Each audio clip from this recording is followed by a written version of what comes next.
kata Quran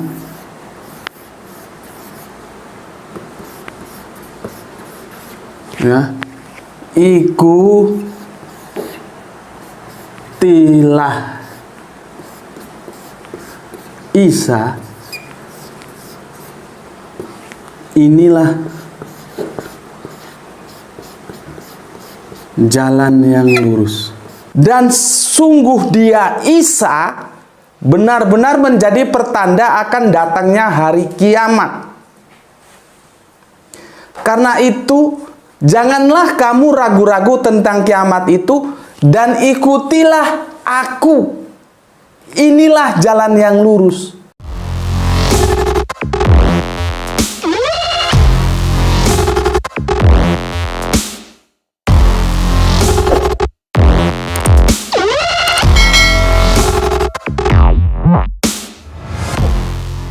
Dan kata-kata, tetapi firman itu bisa berarti hikmat, pikiran, dan sabda yang penuh kuasa. Melalui pikiran Allah, hikmat Allah, sabda yang penuh kuasa itulah Allah menciptakan langit, bumi, dan segala isinya. Dan ide seperti ini dalam ilmu teologi bukan hanya diyakini oleh orang Kristen. Orang Yahudi percaya karena kitabnya Yahudi sama dengan kitabnya kita. Hanya dia tidak percaya perjanjian baru, dia percaya perjanjian lama.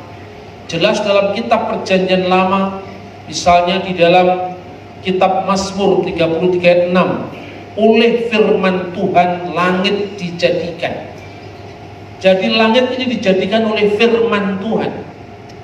Ketika kita membaca kitab Taurat, yaitu kitab yang diberikan kepada Musa, Kejadian pasal 1 ayat 3, di sana jelas dikatakan wa yumer Elohim yehior wa yehior, dan berfirmanlah Allah, jadilah terang, maka terang itu jadi. Jadi terang dijadikan oleh firman Tuhan. Maka dalam konteks bahwa firman itu melaluinya atau olehnya Allah menciptakan segala sesuatu, maka tidak mungkin firman itu bersifat baru. Tidak mungkin firman itu ada kemudian setelah Allah. Firman itu sama-sama kekal dengan Allah, tidak memiliki awal dan tidak memiliki akhir. Dia sejak kekal sampai kekal. Firman Allah dan roh Allah selalu beserta dengan Allah. Amen. Itulah yang disebut dengan Tritunggal Maha Kudus, Tritunggal Allah yang esa. Ada banyak konsep yang salah paham dengan ketritunggalan Allah. Misalnya tatkala saudara muslim kemudian berdasarkan pemahaman mereka yang misunderstanding itu, yang salah paham itu, seolah-olah orang Kristen itu menyembah 3 Tuhan. Padahal rumusan yang dituduhkan pun tidak cocok. Ini seringkali terjadi, tapi namanya fatwa majelis ulama yang mengharamkan Natal dan macam-macam, bahkan Rabitah Alam Islami di negara Arab yang menganggap bahwa seolah-olah orang Kristen itu menyembah 3 Tuhan, itu didasarkan atas ayat yang diterapkan secara miskonsepsi, secara salah paham. Karena di dalam Al-Quran, saya tidak mencoba untuk mengintervensi ajaran Islam, tetapi yang jelas ayat itu tidak ada kaitannya dengan Tritunggal. Tritunggal itu Bapa, Putra, dan Roh Kudus. Bapa itu menunjuk kepada wujud Allah, sekali lagi saya ceritakan, atau eksistensi Allah, atau keberadaan Allah. Putra itu menunjuk kepada firman Allah yang adalah Allah sendiri, dan Roh Kudus itu adalah roh Allah itu sendiri yang ada dalam diri Allah. Roh Kudus ada dalam diri Allah itu jelas di dalam Yohanes pasal 15 ayat 26, roh kebenaran yang keluar dari Bapa. Berarti roh kebenaran itu rohnya Bapa, seperti roh kita ada dalam diri kita. 1 Korintus pasal 2 ayat 10 dan 11 kita bisa baca di sana. Karena kepada kita Allah telah menyatakan oleh roh, sebab roh menyelidiki segala sesuatu, bahkan hal-hal yang tersembunyi dalam diri Allah. Di sini dikatakan roh Allah itu menyelidiki segala sesuatu, bahkan yang tersembunyi dalam diri Allah. Lalu dengan apa dia diumpamakan? Ayat 11, siapa gerangan di antara manusia yang tahu apa yang terdapat dalam diri manusia selain roh manusia sendiri yang ada di dalam dia? Demikian pula lah tidak ada orang yang tahu apa yang terdapat dalam diri Allah selain roh Allah. Berarti di sini seperti roh manusia yang ada dalam diri manusia, begitu juga roh Allah ada dalam diri Allah. Hubungan ini yang kemudian dirumuskan. Perumusannya tentu kemudian, tidak pada saat pengalaman itu. Pengalaman itu kan mendahului perumusan.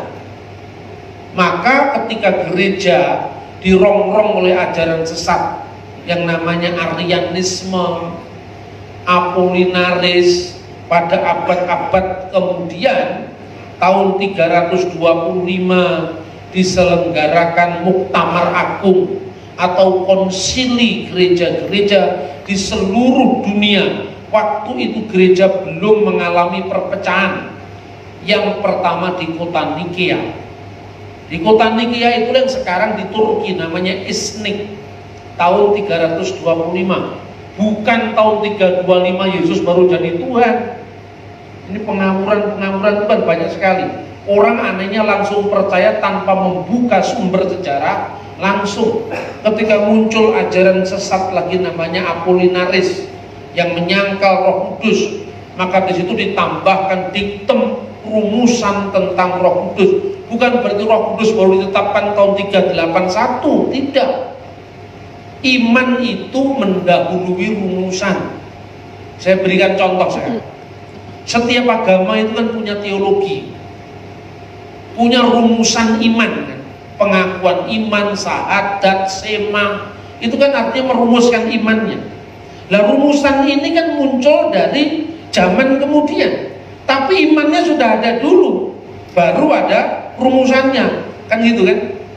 Nah misalnya di Islam misalnya, rumusan tentang 20 sifat Tuhan itu kan muncul kan abad 9 setelah Masehi. Zamannya Imam Asy'ari, Imam Al-Maturidi, Imam Ibnu Hambal, itu kan hidupnya kira-kira tahun 900-an Masehi sampai tahun 1000 gitu. Disitulah kemudian dirumuskan sifat-sifat Tuhan itu. Tuhan atau Allah itu bersifat qidam, tak berpermulaan, baqo, kekal, tak berkesudahan, qiyamuhu binafsihi, berdiri sendiri, tidak tergantung dengan yang lain, muqallafatu lil khawadis, berbeda dengan ciptaannya, wahdaniyat, esa, dan seterusnya, kalam, berfirman, hayat, hidup. Itu kapan dirumuskan? Kan setelah zamannya Nabi Muhammad, tahun 900, tahun 1000. Nah, padahal Islam munculnya abad ke-7.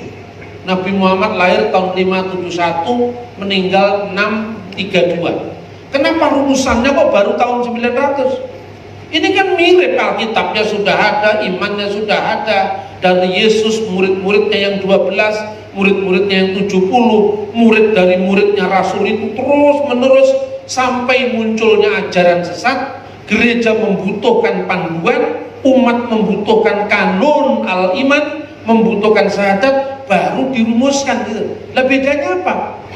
Kok nuduh katanya Yesus baru jadi Tuhan tahun 325? Lah, saya juga bisa nuduh. Kalau sekedar tuduh menuduh kan ya gampang sebetulnya. Berarti Tuhannya umat Islam itu belum bersifat baqo sebelum tahun 900. Berarti Tuhan waktu itu belum kekal. Sebelum tahun 900-an dia belum bersifat qidam. Qidam itu tak berpermulaan, terdahulu. Sebelum itu Tuhan punya permulaan. Masa begitu? Ya enggak Pak, itu kan hanya rumusannya. Ya bodoh aja, ini juga rumusan Mas.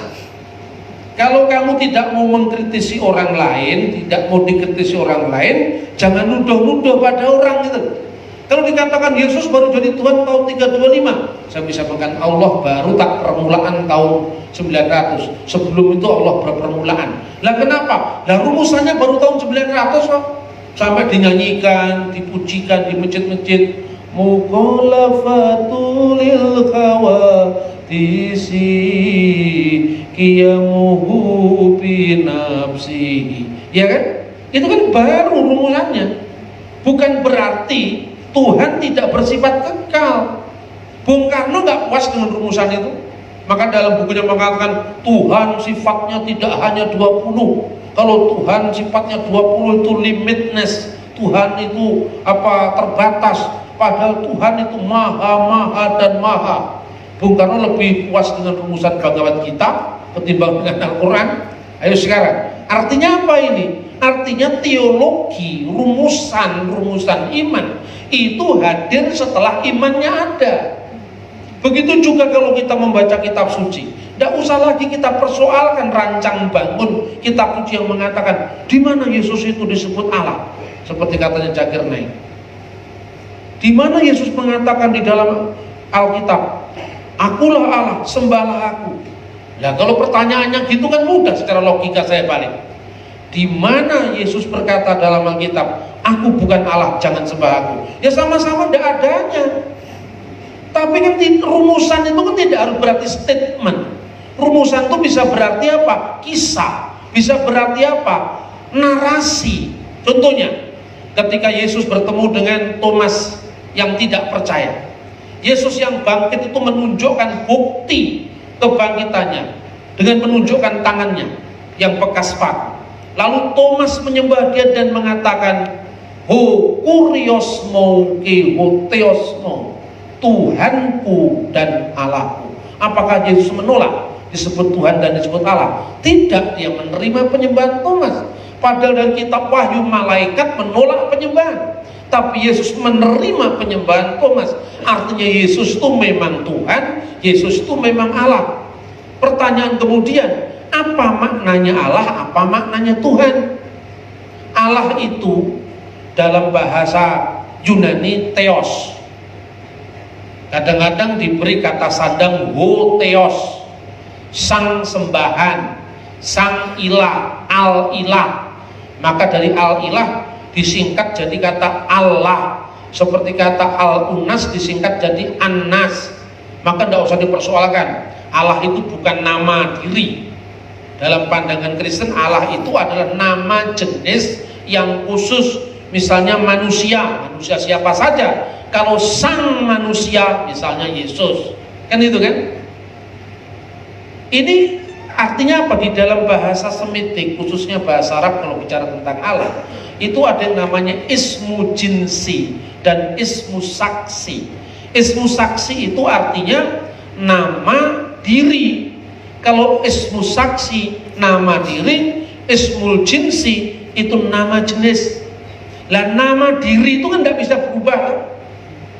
Nah, Bapak Ibu mendengarkan saya nggak ngerti pun tetap dapat pahala. Tetapi saya harus menjelaskan ini. Daripada Anda ketemu orang di luar bingung karena pernah dengar, lebih baik dengar dari saya, bingung dulu tidak apa-apa. Saya itu kalau ceramah orang tidak ngerti itu ya saya sedih. Bagaimana caranya ngerti kan? Karena apa? Ketika orang tidak mendengarkan, karena sekarang Anda belum mengalami mungkin, belum mengalami imanmu diguncangkan, anak-anakmu dibingungkan karena pilihan imannya. Suatu saat kalau itu terjadi, baru mencari misalnya saya ini. Tetapi kadang-kadang ketika saya sampaikan dan sesuatu itu belum terjadi, Anda tidak peduli. Karena ini tidak penting karena kamu belum mengalami. Kalau sudah mengalami baru bingung. Kan gitu kan? Padahal saya ngomong begini, kira-kira sudah 20 tahun yang lalu. Saya menulis buku, dan buku saya kan bukan dibaca untuk kalangan Kristen. Tulisan saya diterbitkan Kompas, ada diterbitkan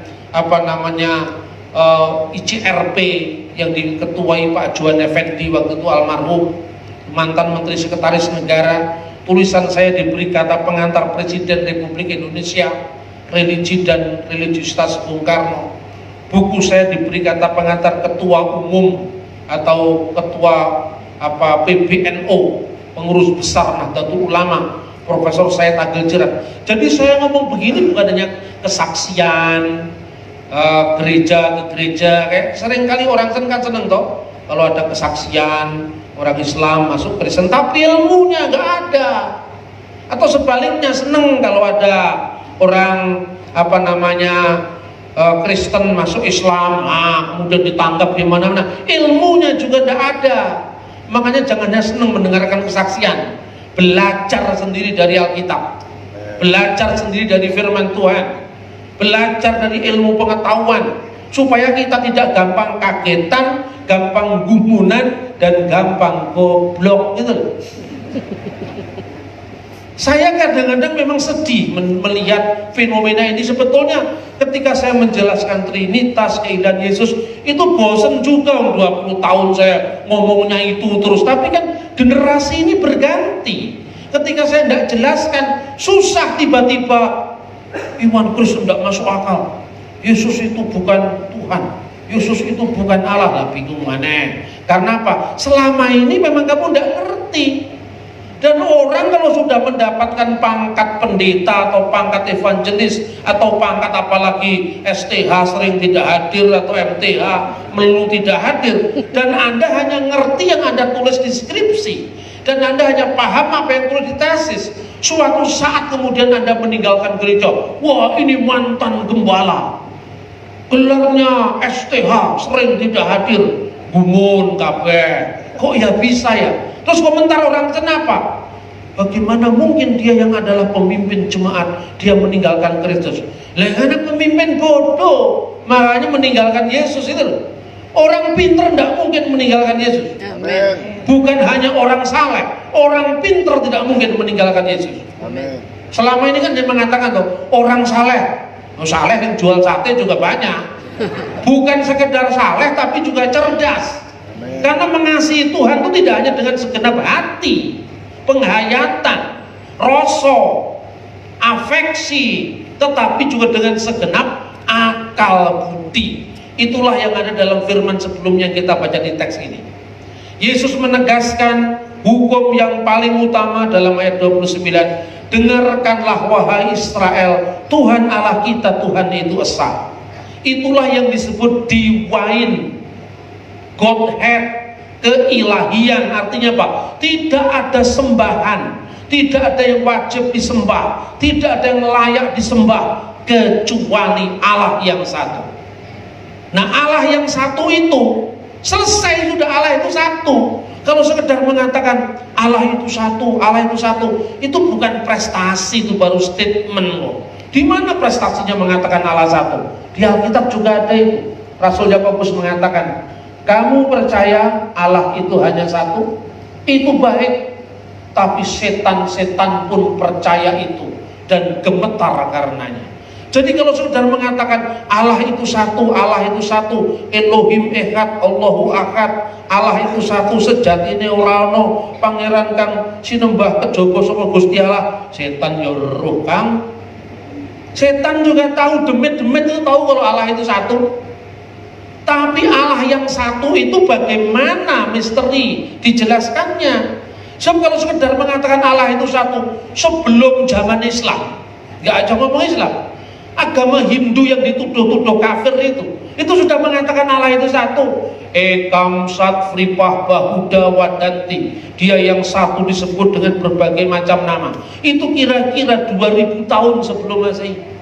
Meskipun kita atau Anda atau umat Islam tidak setuju dengan rumusan orang Hindu, tapi jangan gampang menuduh orang Hindu itu kafir. Itulah maksudnya. Itulah maknanya kita hidup bersama di masyarakat, berbangsa, bernegara, Bhinneka Tunggal Ika ini. Sekalipun saya tidak setuju dengan teologi Islam, tapi kita tidak boleh semena-mena terhadap orang Islam. Menuduh orang Islam nggak boleh. Ada orang yang menuduh orang Islam, batu kok disembah, nah, itu juga salah. Orang Islam tidak pernah nyembah batu, sebab dalam agama apapun itu ada simbol, gitu loh. Meskipun juga orang Jawa, ya, meskipun juga orang Kristen, makanya jangan nuduh orang Kristen. Ketika dia katakan Allah itu tiga, masa Tuhan itu tiga? Kok primitif sekali tujuanmu? Gak ada mas yang mengatakan Allah itu tiga. Apalagi tuh, tolong kamu baca teksmu sendiri. Laqad kafara alladziina qalu innallaha salisu thalatha. Sungguh telah kafir orang yang mengatakan Allah itu ketiga yang tiga. Mana ada orang yang mengatakan Allah itu ketiga yang tiga?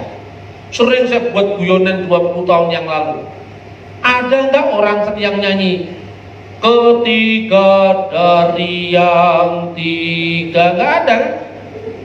Yang ada ketiga yang esa. Berarti apa? Di dalam ketigaan persona ilahi itu ada kesatuan ausia Allah. Apa ausia itu? The substance, substansi Allah. Satu adanya, tres persona, tiga personalitas.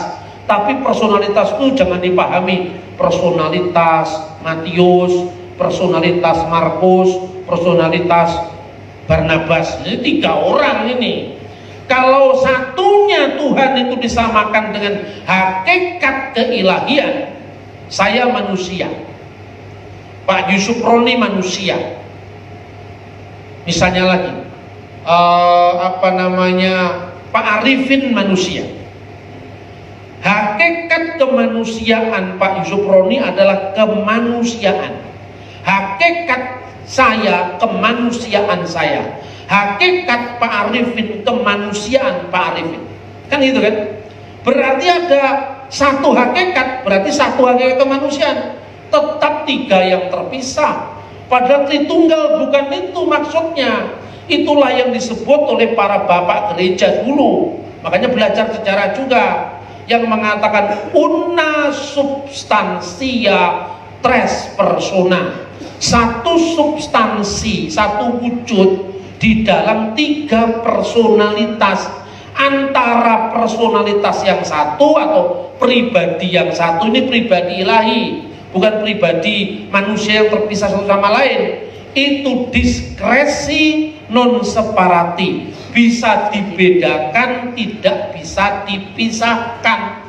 Jadi Bapa, Putra dan Roh Kudus itu bisa dibedakan tapi tidak bisa dipisahkan.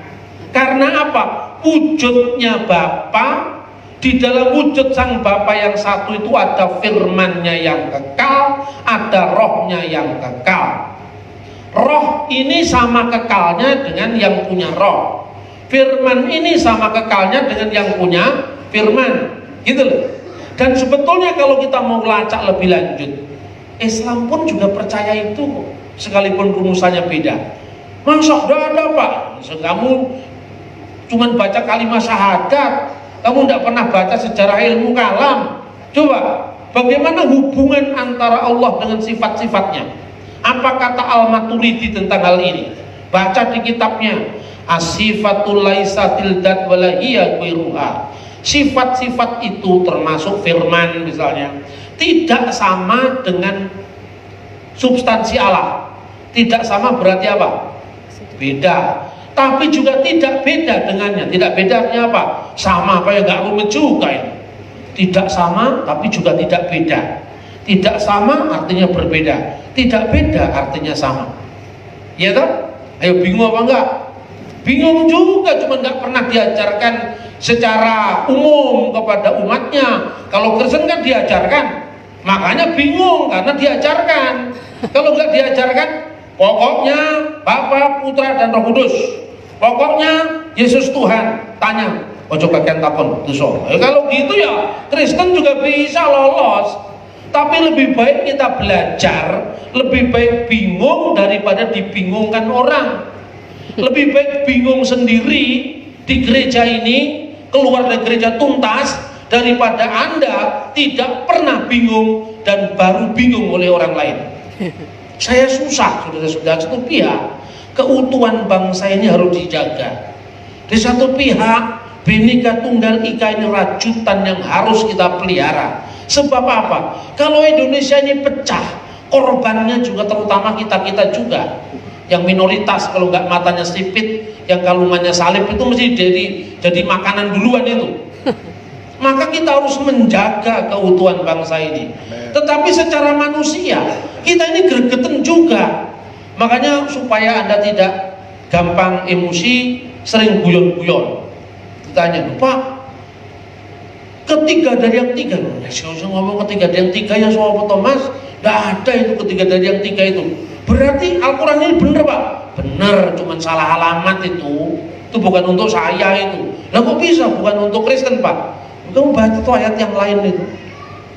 Nanti Nabi Isa versinya Al-Quran itu ditanya sama Allah.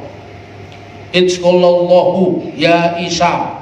Ketika Allah berfirman, wahai Yesus, wahai Isa, a anta qulta linnasi takhaituni wa ummiya ilahaini min dunillah. Apakah kamu berkata kepada sesamamu manusia, jadikanlah saya Yesus Isa wa ummiya dan ibu saya menjadi ilahaini. Ini bentuk dual, mutanna, bentuk double ya. Ilahaini min dunillah, menjadi dua ilah di samping Allah. Berarti siapa ini? Allah, ibunya Maryam, dan Yesus. Nah, ini bukan Tritunggal, ini Triwarga ini. Ada bapaknya, ada anaknya, ada ibunya. Ya toh? Apa ini ajaran Kristen? Ini bukan ajaran Kristen. Jadi Quran betul, Pak. Quran betul, cuma salah alamat. Yang salah itu kamu. Dan kalau Quran betul, kenapa Bapak Kristen? Betul bagi yang meyakini, betul bagi orang lain kan yang betul nih.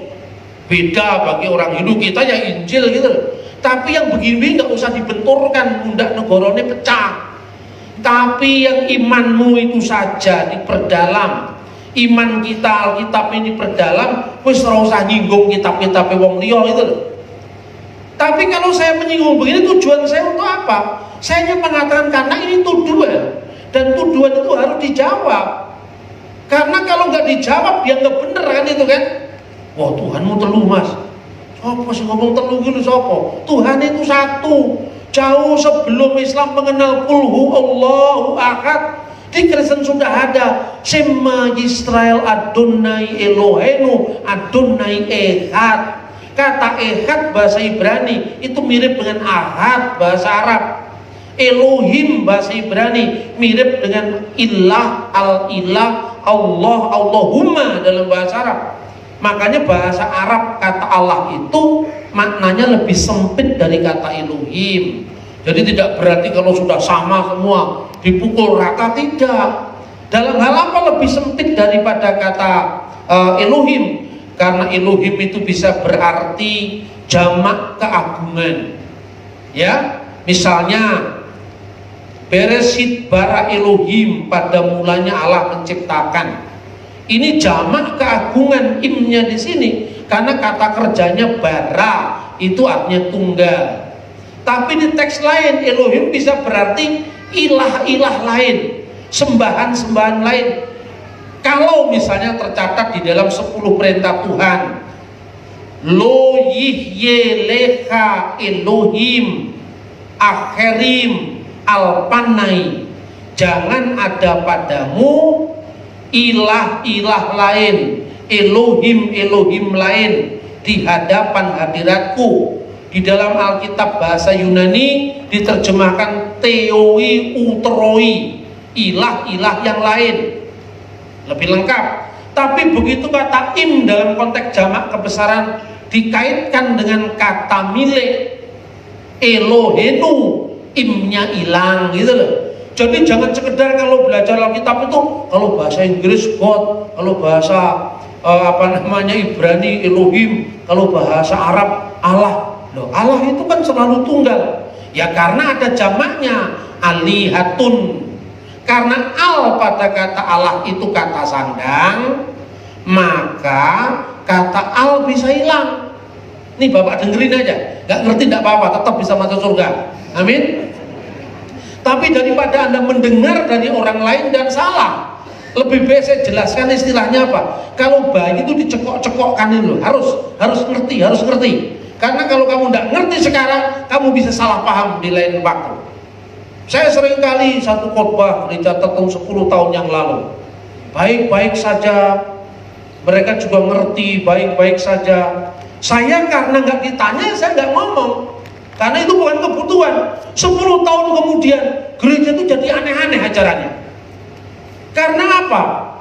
Umatku binasa karena kurang berpengetahuan. Kan begitu saudara-saudara. Maka kalau tidak ahli bahasa, jangan masuk ke ruang itu. Kalau bukan ahli sejarah, jangan masuk ke ruang sejarah. Kalau bukan ahli purbakala, jangan masuk ke ruang arkeologi. Kita ini bagi tugas karena tidak ada Superman. Kita ini masing-masing punya kelemahan dan kelebihan. Justru itu sesama tubuh Kristus saling melengkapi. Amin. Amin. Lalu bagaimana ayat ini kita mengerti ketuhanannya yang menunjuk yang mana, keilahiannya yang menunjuk yang mana? Keilahiannya sudah saya katakan, Allah yang satu bersama firman-Nya dan rohnya. Maka tidak mungkin firman Allah itu ada kemudian setelah Allah. Orang Islam pun juga percaya itu loh, meskipun rumusannya beda. Meskipun firman itu di Islam tidak jadi manusia tapi jadi buku, turun menjadi kitab. Kalau di Kristen, firman itu telah menjadi manusia dan tinggal di antara kita. Kalau Islam mengenal nuzulul Quran, turunnya firman yang menjadi kitab suci Al-Quran. Di Kristen mengenal nuzul kalimatul hayat, turunnya firman menjadi manusia, yaitu firman yang hidup. Makanya dalam pengakuan-pengakuan iman Kristen yang telah turun dari surga, itu nuzul juga. Wa nazzala minas sama'i wa tajassada bi rohil qudus wa min maryam al-adri wasara insana. Itu dalam bahasa Arab gitu. Tidak setiap bahasa Arab terus Islam. Nah, kalau ada pergi ke gereja gantung di Kairo atau gereja sampah di Mukatam sana, masak disuruh ngomong kula pitados dumateng Gusti Allah ingkang Maha Kawasa, ya ora kok. Mesti nu'min bi ilahin wahid, kan ya mesti begitu. Karena setiap bangsa itu kan berhak mengekspresikan iman Kristennya menurut bahasa lokalnya. Nah di Indonesia tidak. Yang Barat diidentikan Kristen, ya toh? Yang Arab diidentikan Islam.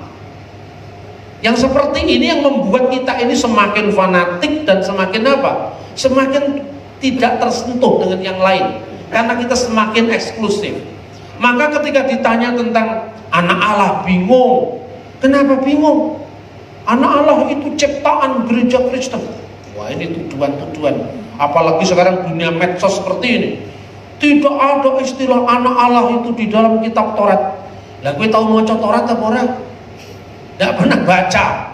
Itu penemuan di Laut Mati itu. Salah satu naskah yang ditemukan selain kitab Taurat yang usianya 2000 tahun lebih. Di dunia ini mana ada agama yang punya kitab suci lebih dari 2000 tahun, coba. Tapi kita dituduh Alkitabnya palsu, kok kita yang minder? Minder wartegheid kompleks, kata orang Belanda. Wah, Alkitabmu itu udah asli, Alkitabmu itu sudah palsu. Sebab kita terbiasa membawa Alkitab terjemahan, kan itu kan? Coba belajar bahasa asli, coba belajar bahasa asli kitab suci. Kalau belum ahli bener nggak apa-apa, pergi ke Israel, ke Museum Alkitab, Shrine of the Book di depan gedung Knesset itu ada naskah yang usianya 2100 tahun lebih, The Dead Sea Scroll, naskah gulung Yesaya, Sefer Yesayahu Aleph, Sefer Yesayahu Bet, panjangnya 731 cm, lebarnya 31 meter, asli. Itu fakta. Daripada saudara mengatakan Alkitab sudah dijamin bahwa ini turun dari Tuhan, tidak mungkin salah. Nah, itu kan baru klaim. Buktinya mana yang tidak berubah? Naskahnya mana, kan itu kan? Alkitab semuanya ada. Lah kita semua ada yang asli begini, mulai dari teks aslinya, terjemahan yang paling kuno, namanya Septuaginta abad ke-3 sebelum Masehi, Vulgata abad ke-4 setelah Masehi, Vetus Latina abad ke-2 setelah Masehi, Targum mulai kira-kira abad pertama sampai abad ke-8 Masehi. Bahkan ada Targum sebelum Masehi, Targum Ayub yang ditemukan di Qumran. Semua naskah-naskah itu bicara tentang anak Allah. Misalnya ada Milkamah bini Husyek wa bini Ur, naskah peperangan anak-anak gelap dan anak-anak terang. Tidak ada orang Yahudi mengatakan anak-anak gelap, mamanya gelap sopo, anak-anak terang, istrinya terang siapa. Nggak seperti zaman sekarang. Zaman sudah supra modern, ya, zaman sudah lebih daripada modern. Saya tidak mau mengatakan post modern, nanti konotasinya jelek, ya. Lebih daripada zaman modern. Masih ada orang yang menanya, kalau Allah itu beranak, siapa bidannya? Ini manusia primitif hidup di abad 21. Tidak ada pertanyaan semacam itu di Yahudi. Orang Yahudi itu berdoa sama Tuhan. Dalam teksnya Avenu we Malkinu, Bapa kami dan Raja kami. Mana ada orang mengatakan kalau Bapa berarti Tuhan punya istri dong? Ada. Kalau Tuhan disebut Bapa itu berarti laki-laki. Mestinya ya gitu Pak. Saya meneng sedih tak takoni. Kamu agamanya apa? Saya Islam Pak. Nah, sekarang kalau Tuhan disebut Bapa, kamu pikir laki-laki? Ya. Sekarang kamu kalau berdoa, Allahumma anta salam, wahai Allah, anta engkau, salam, engkau adalah keselamatan. Saya mau tanya, anta itu kata ganti diri laki-laki atau perempuan? Laki-laki Pak. Nah, kenapa Tuhan disebut dengan anta? Laki-laki kok bukan anti perempuan? Kalau kata engkau laki-laki itu anta, engkau perempuan anti. Kalau kalian itu antum. Itu kata jamak. Kalau ente itu Betawi, nggak ada bahasa Arab ente itu. Ya, kenapa untuk Tuhan kata ganti dirinya laki-laki? Ya, Tuhan itu laki-laki? Enggak Pak, itu hanya kiasan. Begitu juga anak Allah juga kiasan. Bukan berarti anak dalam pengertian fisik, itu enggak ada. Engkaulah anakku, pada hari ini aku memperanakan engkau, dalam kitab Mazmur. Siapa yang mengatakan aku ini? Tuhan. Sang pencipta langit dan bumi ini menubuatkan bahwa aku akan melahirkan engkau. Masa kalau Tuhan itu laki-laki melahirkan? Maka dalam pengakuan iman, yang lahir dari Bapa sebelum segala abad, masa Bapak melahirkan? Yang melahirkan kan Mama. Nah terus berarti Pak, berarti anak untuk anak Allah itu artinya bukan anak fisik, anak secara kekal. Apa artinya anak Allah itu? Allah menyatakan dirinya melalui firman-Nya. Maka dikatakan tidak seorang pun yang pernah melihat Allah dalam wujud ilahinya yang kekal, karena Allah itu roh adanya. Tetapi anak tunggal yang di pangkuan Bapa, dialah yang menyatakannya. Kenapa anak tunggal monogenes? Karena Yesus punya hubungan khusus dengan Allah. Hubungan khusus sebagai apa? Sebagai firman-Nya. Firman-Nya Allah. Maka dalam konteks Yesus itu firman-Nya Allah, anak tunggal Allah, disebut terpujilah Allah dan Bapa dari Tuhan kita Yesus Kristus. Itu karena hubungan monogenes tadi. Bukan berarti, kalau gitu Theos itu hanya Bapa, Allah itu hanya Bapa, Yesus hanya Tuhan. Bukan begitu maksudnya. Bacaannya nggak lengkap. Karena teks yang berbunyi bahwa Kuriosmo ke hoteosmo, my Lord and my God. Jadi Yesus juga my God. Wes bener lagunya wae dewe. Yesus Tuhan dan Allah kami. Kalau Anda bingung, tidak ngerti apa-apa, tidak tahu tanya kepada siapa, nyanyi saja, nanti Anda akan ngerti. Gitu loh. Tapi jangan ikut yang aneh-aneh. Apa yang dari semula kita terima dari pendahulu kita, semuanya dari firman Tuhan, itu pasti benernya. Sehingga nyaranya rumus tidak bener gitu loh. Daripada kacau iman kita ini.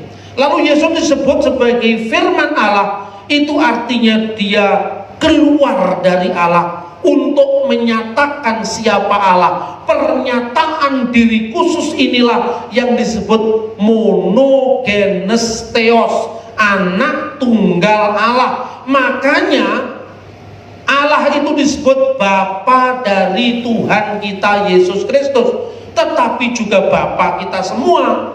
Kalau Bapa dari Tuhan Yesus itu Bapa dalam hubungan substansial, dalam hubungan ilahi.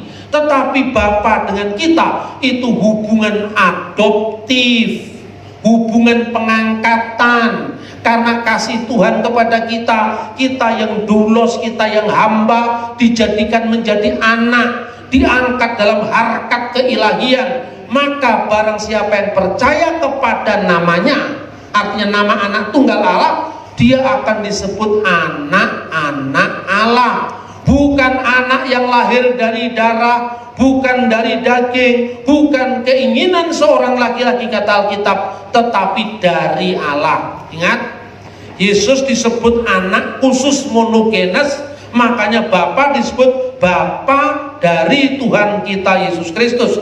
Kita disebut Bapa kami yang di surga. Kami karena apa? Jamak, bapaknya orang banyak. Bapa secara universal, karena iman kita kepada sang anak tunggal, maka kita oleh karena Roh Kudus memberanikan diri mengatakan, Bapa kami yang ada di surga, dikuduskanlah namamu. Karena Bapanya Yesus itu Bapa kita semua melalui pengangkatan, melalui adopsi. Lu kan jelas toh? Jadi kita anak karena diadopsi oleh Tuhan.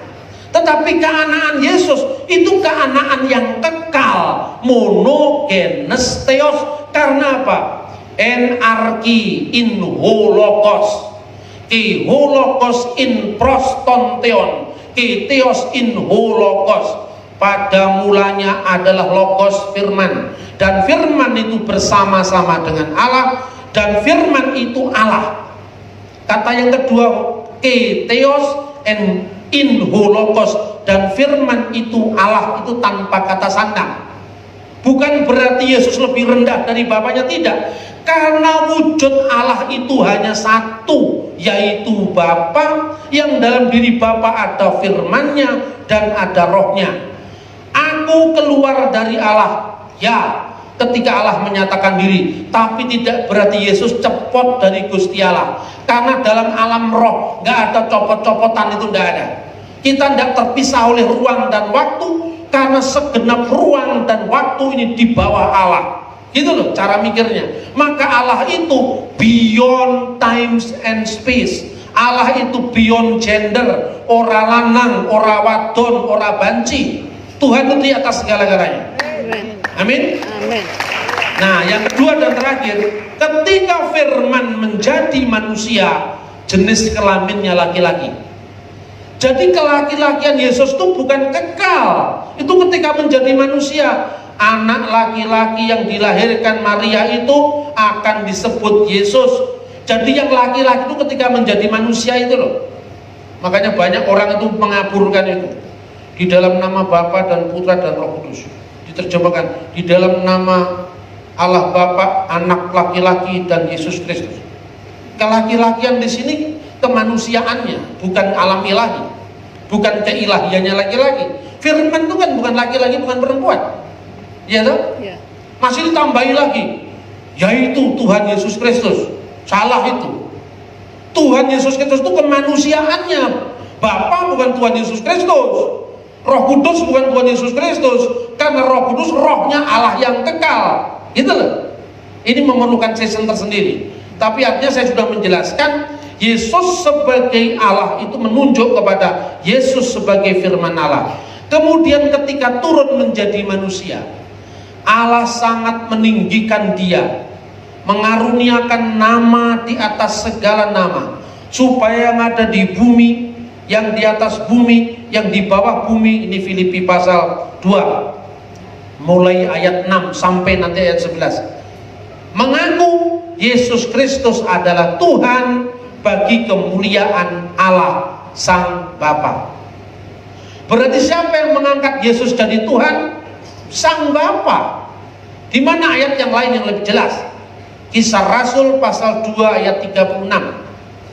Di sana dijelaskan bahwa Allah Jadi seluruh kaum Israel harus tahu dengan pasti bahwa Allah telah membuat Yesus yang kamu salibkan itu menjadi Tuhan dan Kristus. Yesuslah Tuhan dan Kristus oleh Allah. Jadi Allah yang menjadikan Yesus yang kamu salibkan sebagai Tuhan dan Kristus. Jadi apa maknanya Tuhan? Tuhan itu adalah fungsional. Tuhan itu adalah otoritas. Tuhan itu adalah jabatan. Maka kisah Rasul yang tadi bagi kita baca, Allah yang adalah Tuhan atas langit dan bumi, tidak tinggal di kuil-kuil buatan tangan manusia dan seterusnya. Artinya bahwa Tuhan itu adalah gelar. Gelar itu bisa dipindahkan. Makanya maknanya apa dulu? Di dalam bacaan ini orang-orang Yahudi pada bingung.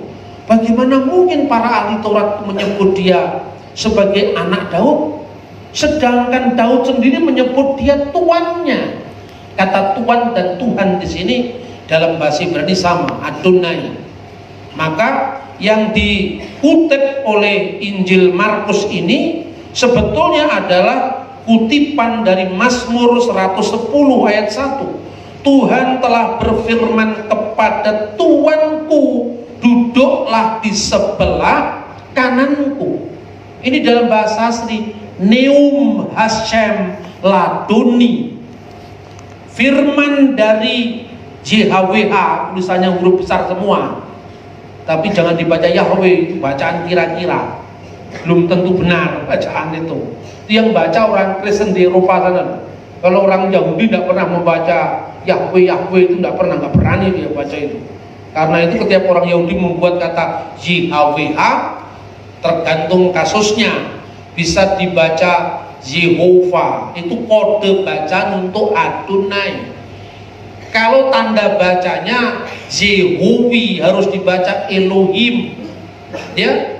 Makanya ketika Shema Israel Adonai Eloheinu, itu aslinya JHWH Eloheinu, JHWH Echad, Adonai Echad. Itu orang Yahudi. Tapi orang Yahudi tahu ketika Yesus mengatakan, Bapamu Abraham bersuka melihat hariku. Umurmu belum sampai 50 tahun. Bagaimana kamu mengatakan seperti itu? Yesus mengatakan apa? Amin, amin, leku humin. Sesungguhnya aku berkata kepadamu, sebelum Abraham jadi, aku telah ada. Pren Avram kinistai ego eimi. Dan kata ego eimi itu menunjuk kepada bahasa Ibrani, akulah dia, anihu dalam kitab Nabi Yesaya. Gara-gara itu Yesus mau dirajam batu karena apa? Dianggap menghujat Allah karena menyamakan dirinya dengan Allah. Berarti Yesus Allah apa bukan? Allah. Yesus Tuhan apa bukan? Tuhan. Maka sudah benar kita menyanyi Yesus Tuhan dan Allah kami. Dalam konteks ini nanti pada season berikutnya saya akan teruskan apa artinya duduk di sebelah kanan Allah Bapa, supaya kita bisa memahami iman kita ini benar-benar bisa dipertanggungjawabkan.